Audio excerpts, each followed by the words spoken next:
Sur ces photos inédites à Fatsa en Syrie, les soldats américains sont une vingtaine, juchés sur des pick-up armés de mitrailleuses et de lance-grenades.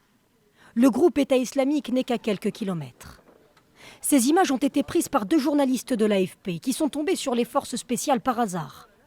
Impossible de savoir si les Américains combattent, mais là, visiblement, ils semblent partir en opération. Pour la Maison-Blanche, les Américains ne sont pas en première ligne. Nous avons des forces spéciales en Syrie. Elles ont pour mission de conseiller et d'aider les forces qui luttent contre le groupe État islamique. Notre armée n'est pas sur la ligne de front. Que signifie la présence des forces spéciales dans cette zone extrêmement dangereuse? Ça voudrait probablement dire que les Américains, si ces faits sont avérés, se préparent à renforcer leur dispositif.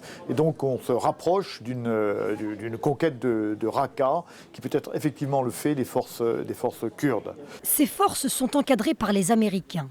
Sur l'uniforme des soldats, l'insigne kurde. Il n'en fallait pas moins pour provoquer la colère des Turcs, leur ennemi juré. Venant des Américains qui sont nos alliés dans la lutte contre le terrorisme, c'est inacceptable. On leur conseille aussi de porter l'insigne de Daesh, d'Al-Nosra et d'Al-Qaïda.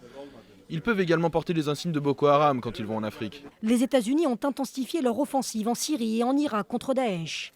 Mais la bataille s'annonce très longue.